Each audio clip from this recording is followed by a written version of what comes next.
Friends, welcome back to my channel. সবাই কেমন আছেন? আশা করি সবাই ভালো আছেন, আর আমিও ভালো আছি।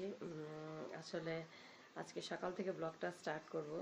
সো যা যা করব আজকে সারাদিন সব কিছুই শেয়ার করব। আর অ্যাজ ইউ ক্যান সি আমার ফ্ল্যাটে অনেক রৌদ্রর কারণে আসলে আমার ঘরটা ভেন্টিলেশনটা ভালো, আর মানে কোনো হয় না, কিন্তু প্রচুর ডাস্টিং হয়। সেটা ডাস্টিং মপিং করতে আমার অনেক ঝামেলা হয়। So stay tune.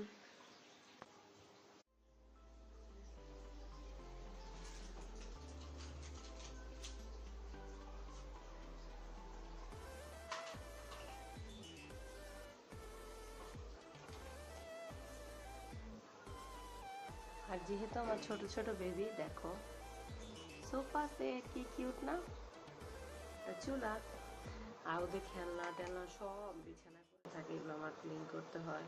বালিশগুলো সব রোদে দিয়ে দিলাম।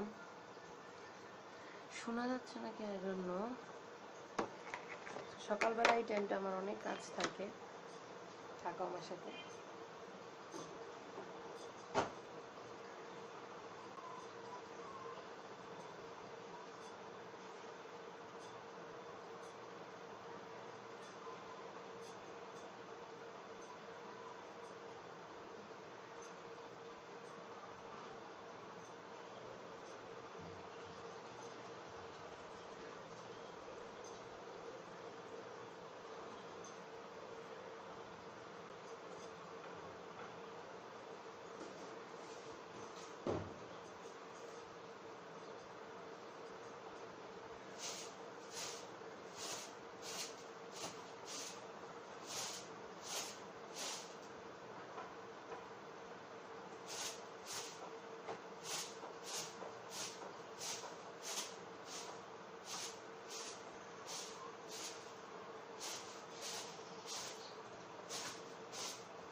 দেখতেই পারলেন বন্ধুরা আমি কতগুলো কাজ করলাম। বেডশিটটা চেঞ্জ করব, তাই আমি বেডশিটটা উঠিয়ে নিলাম, বিছানাটা ঝেড়ে নিলাম।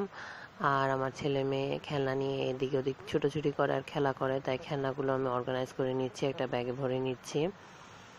আর ওরা খেলা করে যেহেতু অল টাইম এদিক সেদিক খেলনা পড়েই থাকে। আবার চলে এলাম রান্নায়, এই কাজগুলো করে আসলে ঘর ঝাড়ু দিয়ে চলে আসলাম রান্নায়। তো আজকে একটা মিক্সড সবজি ভাজি করছি, আমার হাজব্যান্ডের খুবই পছন্দ, আমরাও আসলে ভেজিটেবল খুব লাইক করি। ভেজিটেবলটার মধ্যে আছে আলু, গাজর, ফুলকপি, কাঁচামরিচ। আর এটা আমি আসলে একবারেই বসিয়ে দিয়েছি ভাজিটা, কাঁচামরিচ পেঁয়াজ দিয়ে তেলের মধ্যে বাগার দিয়ে আর হালকা একটু পাঁচফোড়ন দিয়ে। শীতের সবজি খেতে আসলে পাঁচফোড়ন দিয়ে অনেক মজাই লাগে। আর আজকে আসলে খুব ব্যস্ত দিন যাচ্ছে, যেহেতু কিছু কিছু মানে ভারী কাজ করতে গেলে আমার সময়টা এদিক সেদিক হয়ে যায়। দ্যাটস ওয়াই আমার টুকটাক কাজ করতে করতে অনেক টাইম চলে যায়, সেগুলো আর কভার করা হয় না বন্ধুরা। আশা করি আপনারা ক্ষমা সুন্দর দৃষ্টিতে দেখবেন, কারণ সেগুলো আসলে ক্যাপচার করতে গেলে আমার মেইন যে কাজগুলো সেগুলো ব্যাহত হয়। আর আজকে অনেক দিন পর আমাদের বিফ খেতে ইচ্ছা করলো। বিফ আমরা এখন খুব একটা রেগুলার খাই না, আগে খাওয়া হতো। আর আমি বিফটা মাখিয়ে বসাই দিব, যেহেতু বিফটা স্বাস্থ্যসম্মত না সেহেতু আমরা বিফটা খাওয়া কমিয়ে দিয়েছি। আর আমি প্রেসার কুকারে রান্না করব, যেহেতু আমার টাইম অনেক অল্প, বেবিদেরকে আমার রান্না করে গোসল করাতে হবে, এতক্ষণ ধরে রান্না করার টাইম আমার নেই। প্রেসার কুকারে প্রথমে আমি পেঁয়াজ ভেজে তেজপাতা, দারচিনি, এলাচ দিয়ে ভেজে সেটা নামিয়ে নিলাম। এরপর হলুদ, মরিচের গুঁড়ো, জিরার গুঁড়ো, আদা রসুন পেস্ট সব কিছু একবারে দিয়ে বসিয়ে দিব। আর যখন এটা কষিয়ে যাবে তখন আসলে আমি এখন দিয়ে দিচ্ছি মরিচের গুঁড়ো। তখন আমি আসলে সাথে আলু অ্যাড করব। আমার হাজব্যান্ড আসলে আলু খুব পছন্দ করে, বাচ্চারাও আলু খুব পছন্দ করে, একটু আলু থাকলে তরকারিতে বাচ্চারা খেতে পারে। আর ওর সব খাবারে আসলে আলু লাগে। আর এই যে দিয়ে দিচ্ছি সেই জিরে গুঁড়ো। তারপর মাংসটা অ্যাড করব আমি। মাংসটা আমি কেটে ধুয়ে একটা চালনিতে নিয়ে নিয়েছি, পানিটা ঝরে গেছে। একটা হাড্ডিও ছিল যেটা আমার খুব পছন্দ। আমরা আসলে চিটাঙ্গের মানুষ পায়া বলি না, একটা মজার নাম আছে আমাদের, সেটা আসলে যারা চিটাঙ্গের ভাই বা আপুরা তারা বলতে পারবেন। আমরা আসলে নেহারিকে কি বলি, এটা একটা মজার টুইস্ট। অনেক পরিচিত আপুরা আছে আমার, তারা জানেন। আর এখন অ্যাড করে দিব আদা রসুন পেস্টটা। আমি অলওয়েজ বলি আমি মাংসের জন্য আদা রসুন পেস্টটা আলাদা করে রাখি। আর এই যে প্রায় 1.5 চামচ দিয়ে দিব, বিকজ মাংসে আমি একটু দেখলাম তেল জিনিসটা আর হাড্ডিটা একটু বেশি, দ্যাটস ওয়াই আমি একটু মশলাটা বেশি দিলাম। 1.5 টেবিল চামচ দিয়ে আদা রসুন পেস্ট এখন হাতে মাখিয়ে নিব। আসলে আমরা চিটাঙ্গের মাংসটা এইভাবেই, যারা চিটাঙ্গে থাকেন তারা এইভাবে হাতে মাখিয়ে মাংসটা বসান। এখন অন্যান্য জেলার মানুষরা শিখেছে বা আমাদের কাছ থেকে শিখে সেটা ওনারা একটা ইজি ওয়েতে ওনারা করছেন, অ্যাপ্লাই করছেন। সো এটা আসলে আমাদের চিটাঙ্গে এভাবে করে রান্না করে। আর আমার হাতের যে পানিটা, হাত ধোয়া পানিটা অ্যাড করে দিলাম। আর দিয়ে তারপর এখন চুলায় বসায় দিব। 15 থেকে 20 মিনিট লাগবে এটা কষাতে। আর কষানো ছাড়া আসলে যারা প্রেসার কুকার ইউজ নতুন বা জানেন না তাদেরকে বলছি, কষানো ছাড়া গরুর মাংস বা যাই কিছু রান্না করেন, বিশেষ ক্ষেত্রে যখন আপনি গরুর মাংসটা রান্না করবেন তখন কষানো ছাড়া কখনোই প্রেসার কুকারের মুখটা লাগাবেন না, আদারওয়াইজ আপনার মাংসটা ভালো হবে না, আপনি বুঝতেই পারবেন না মাংসটা কনসিস্টেন্সি। আর যদি কষিয়ে আপনি ভালো মতো কষিয়ে তারপর আপনি মুখটা লাগিয়ে দেন তাহলে 4 থেকে 5টা, আর যদি মাংসটা একটু শক্ত হয় তখন 6 থেকে 7 সিটি হলেই হয়ে যাবে। আর এই যে আলুগুলো ছিলে নিয়েছি, সাথে আমি অলওয়েজ মাংস দিলে রসুন অ্যাড করি, এটা আমার একটা বদভ্যাস হয়ে গেছে। রসুনটা খেতে আমার খুব ভালো লাগে। রসুনটা আর আলুটা আমি কষায় গেলে, মাংসটা যখন কষায় যাবে তখন অ্যাড করে দিব। তারপর লিডটা অফ করে দিব। এই ফাঁকে আমার বেবিদের কাছে চলে এলাম। ওরা এখন একটু ডেকোরেশন করে সাজিয়ে দিয়েছি। ওদের সাথে আসলে ট্যাকফুলি খেলতে হয়। ওরা কোক খাচ্ছে, ওদের সাথে একটু খেলা করতে হয় কাজের ফাঁকে ফাঁকে। এভাবে আসলে ওদের সাথে সময় দিতে হয়, আদারওয়াইজ বেবিরা খুব হয়ে যায় যে না আমাকে আমার আম্মু সময় দিচ্ছে না, বাবা আবার সময় দিচ্ছে না। তো কাজ তো থাকবেই সংসারে, কাজের ফাঁকে ফাঁকে বেবিদেরকেও অনেক টাইম দিতে হবে যাতে ওরা লোনলি ফিল না করে, আদারওয়াইজ আসলে ওদের মনে একটা প্রভাব পড়ে। সো ফিরে এলাম আবার সে বোরিং রান্নায়। এখন আমার প্রায় 5টা সিটি হয়ে গেছে। আমি চুলাটা অফ করে বাকি ভেপারগুলো বের করে নিচ্ছি। আমার চুলাটা কিন্তু অফ এই অবস্থায়।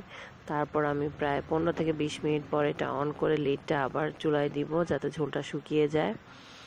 আর এই যে আমার মেয়ে একটা সুন্দর ছবি এঁকেছে, আমি লিখে রেখেছি ড্রয়িং বাই মুশারত হোসেন ইবনাথ, এই ছবিটা। আর এই যে দেখো দরজার মধ্যে সব স্টিকার লাগিয়ে রেখেছে আমার ছেলে আর মেয়ে।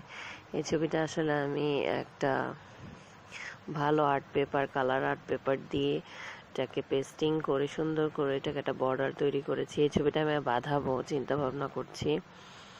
আর এগুলো আমার বাচ্চাদের পেইন্টিং, আমার লেখা, বিভিন্ন সময় দুষ্টামি করে অনেক কিছু লিখি।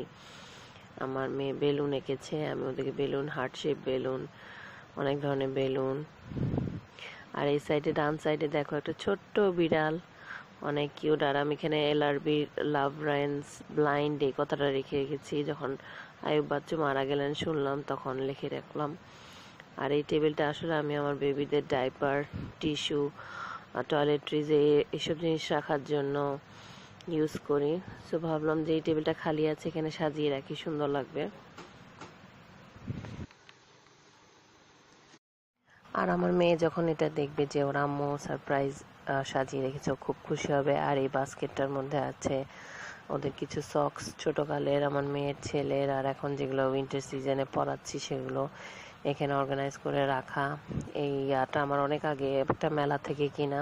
তো আজকের ভিডিও এখান পর্যন্তই। সবাইকে খোদাহাফেজ জানিয়ে শেষ করছি আজকের আমার ভিডিও। সবাই ভালো থাকবেন আর অবশ্যই আমার চ্যানেলটি সাবস্ক্রাইব করবেন, আমার পাশেই থাকবেন। খোদাহাফেজ।